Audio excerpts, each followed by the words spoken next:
Welcome back to the Sports Source. This segment brought to you by Jinx Logos. You see the phone number right there. That's the number for Jimmy Andrews and Jinx Logos.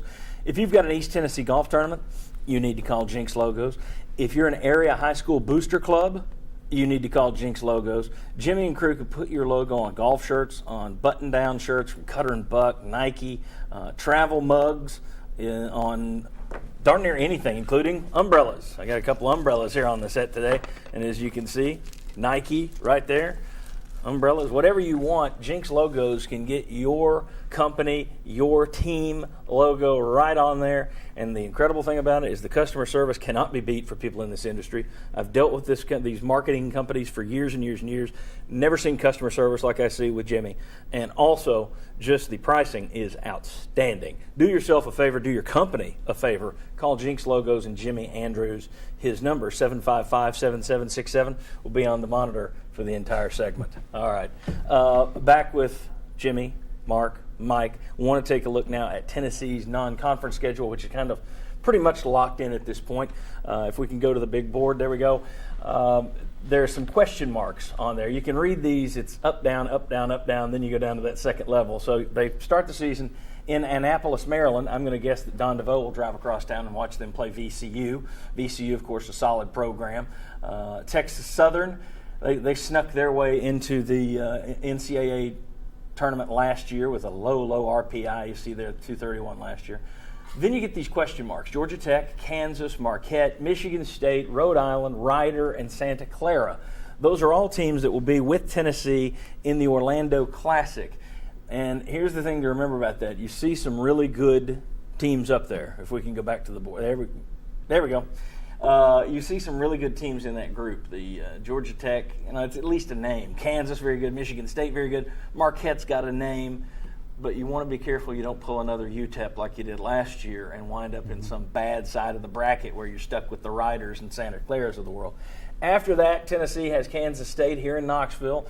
NCAA tournament team, RPI 50 last year. That's in the SEC Big 12 Challenge. And then you have Butler, who had, with Brad Stevens gone last year, it's amazing how quickly they went south as a program. Maybe he got while the getting was good, knew what was coming. But Butler comes to Knoxville. The one true road trip is to North Carolina State, who whooped the Vols last year. You see that they made the NCAA tournament as well.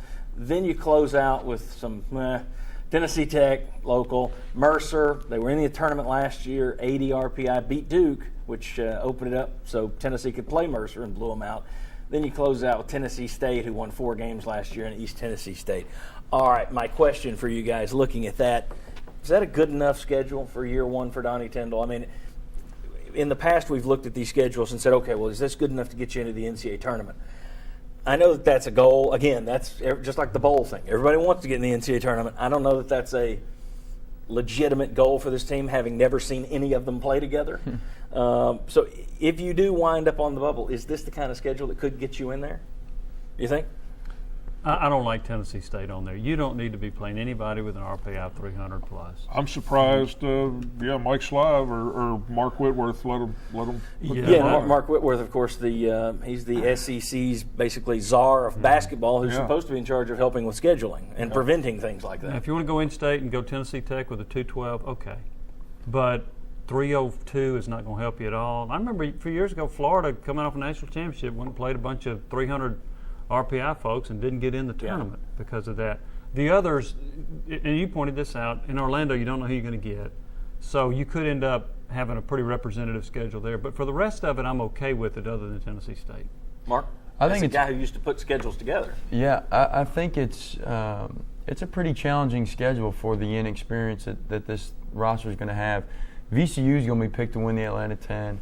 NC State, they lost T.J. Warren. But they actually have the transfer from Alabama, Lacey, coming there.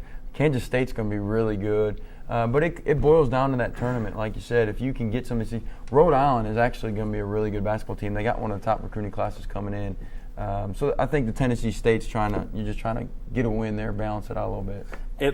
Were you going to say something? I was just going to say I'm not impressed with the home schedule much for motivating you to come out to go to Thompson Boling Arena. You got Kansas State, Butler, and then who else you get excited about? Texas Southern.